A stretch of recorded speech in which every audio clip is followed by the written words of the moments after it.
Arkadaşlar, kanalıma hoş geldiniz. Bugün şöyle güzel bir model başlayacağız bu ipimizle. Orta kalınlıkta bir ip kullanacağım. Şişlerim 4 numara. Modelimiz oldukça güzel, kolay, gösterişli bir model. Umarım siz de beğenir, benimle yaparsınız. Yapım aşamalarına geçmeden önce kanalıma abone değilseniz abone olup videolarımı da beğeniyorsanız beğeni yapmayı, yorum yapmayı, beni desteklemeyi unutmayın. Şimdiden hepinize teşekkürler. Bu model için ilmek sayısı 8 ve 8'in katları artı 2 olması gerekiyor. Şöyle ayarlayalım. Bakın 8 bir model için, 8 ilmek de bir model için, en sonuna da 2 ilmek ekliyoruz. Ben şöyle 2 model üzerinden anlatacağım. İlmeklerimi çıkardıktan sonra bir sıra düz ördüm. Şimdi örgümüzün ön yüzündeyiz. Lastik yapmayacağım için şöyle bir sıra zemin oluşturdum. Ön yüzünde birinci sıradayız. Kenar ilmeğimi örmeden aldım. Kenar ilmeğinden sonra 1, 2, 3, 4 ilmek düz ördüm. Daha sonra 4 ilmek ters.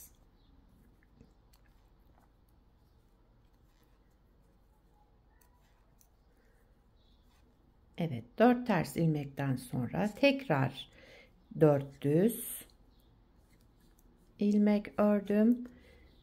Kalan 4 ilmeğimi de ters örüyorum. Yani 4 düz 4 ters olarak birinci sırayı başladık. Kenar ilmeğimi de düz olarak ördüm. İkinci sıra arka yüzündeyim. Burada yapacağım işlem kenar ilmeğinden sonra bütün ilmeklerimi, yani düzlerimi düz, terslerimi ters örüyorum. Bakın 4 ilmek düzüm vardı, düz ördüm. 4 ilmek ters, ters olarak örüyorum.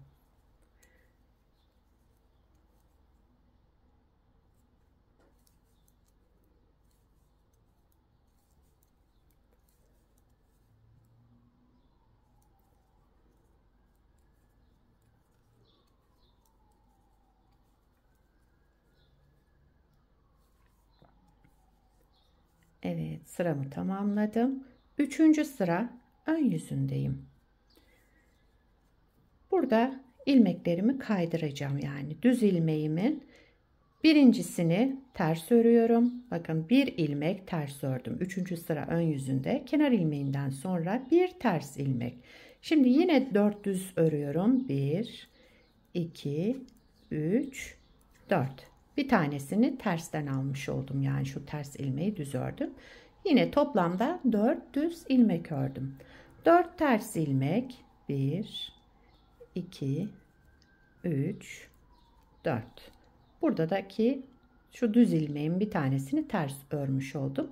Bir ilmek kaydırdık, yani burada bir ters örünce birer ilmek kaymış oldu ters ve düz ilmeklerimiz.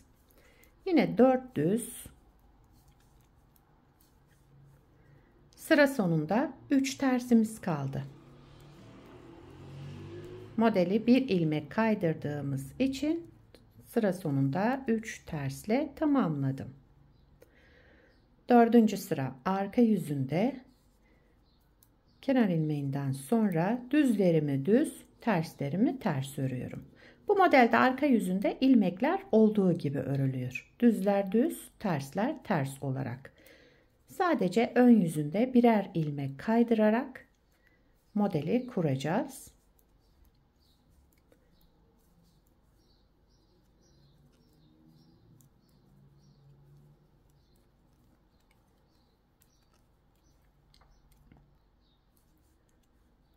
Kenar ilmeğimi de düz ördüm. Dördüncü sırayı tamamladım.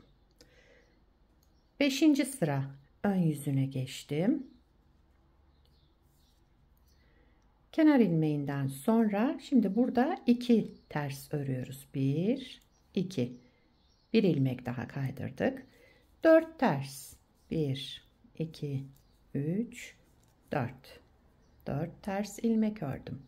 Pardon, düz ilmek ördüm. Sıra başında kenar ilmeğinden sonra 2 ters, 4 düz ilmek. Düzden sonra tekrar 4 ters ilmek. Şöyle. Yine 4 düz. Şimdi sıra sonunda 2 tersimiz kaldı. 5. sırayı da tamamladık. 6. sıra arka yüzündeyim. Kenar ilmeğinden sonra ilmeklerimi olduğu gibi düzleri düz, tersleri ters.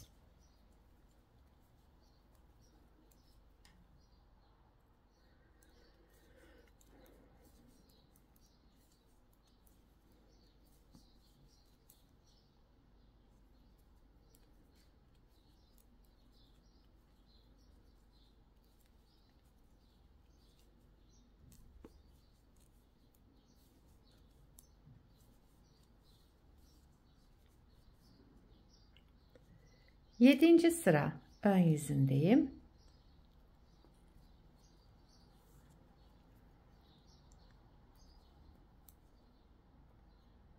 Yedinci sıra ön yüzünde kenar ilmeğinden sonra şimdi burada 3 ters ilmek örüyoruz. 1, 2, 3.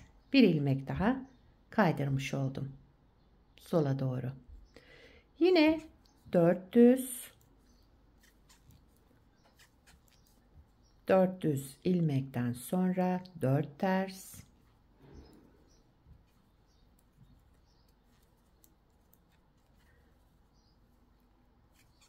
4 düz.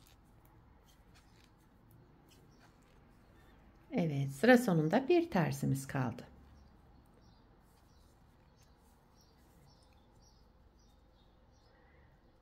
Sekizinci sıra arka yüzündeyim.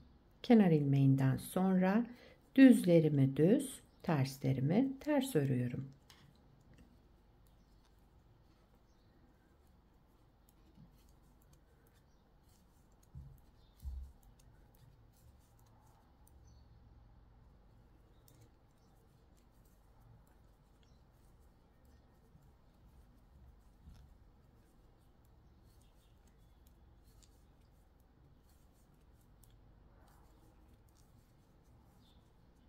Evet, sıramızı tamamladık.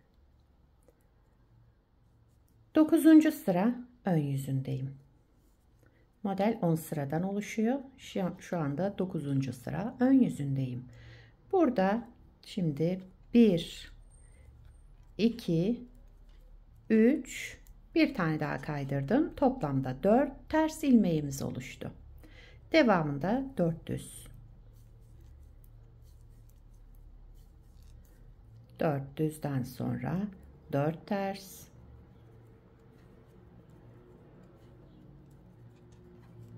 4 tersten sonra şöyle 1, 2, 3, 4 düzle sıramı tamamladım. Kenar ilmeğimi düz olarak ördüm. Bakın buradaki 4 ters ilmeğimizi bitirdim. Burada da düzlerden sonra birer tane ters örerek şurada yani kenar ilmeğinden sonra 4 ters oluştu. Modeli sola doğru kaydırdık. Birer ilmek.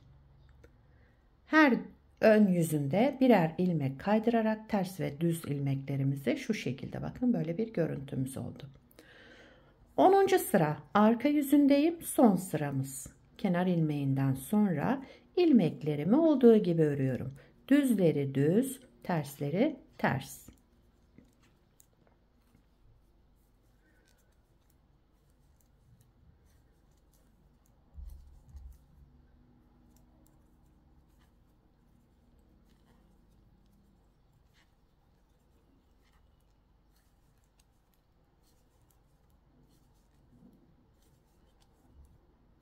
Kenar ilmeğimi de düz olarak ördüm. Modeli bir kez kurmuş olduk. Bakın model böyle. Şimdi bir kez daha kuracak olursak isterseniz birinci sırasını beraber başlayalım. Şurada birinci sırada ne yaptıysak aynısını burada yaparak devam edeceğiz. Birinci sırayı hemen beraber başlayalım.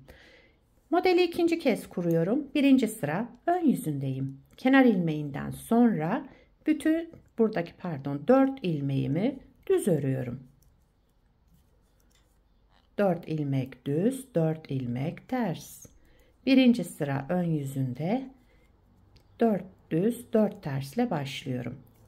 Yani birinci modelin üzerine kurarken düzlerin üzerine ters, terslerin üzerine düz denk geliyor. Evet, 4 ters ilmekle sıramı tamamladım. Kenar ilmeğimi de düz olarak ördüm. Bakın modeli ikinci kez şu şekilde tekrar kurduk böyle. Model böyle devam ediyor arkadaşlar.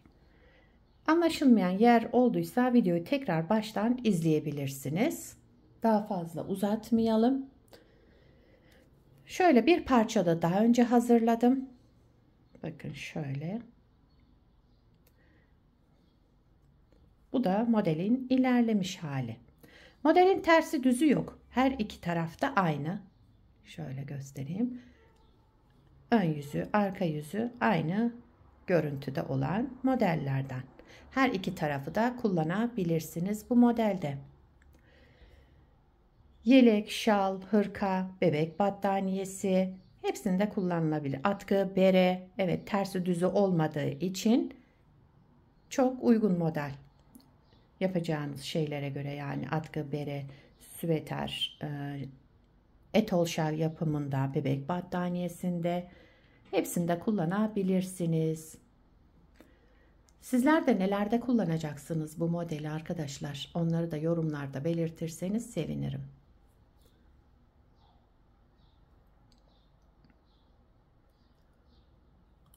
Beni buraya kadar izlediyseniz bir beğeni yapmayı, yorum yapmayı, beni desteklemeyi unutmayın. Şimdiden hepinize teşekkürler. Yapacak olanlara kolay gelsin. Bir sonraki videoda görüşmek üzere. Hoşça kalın.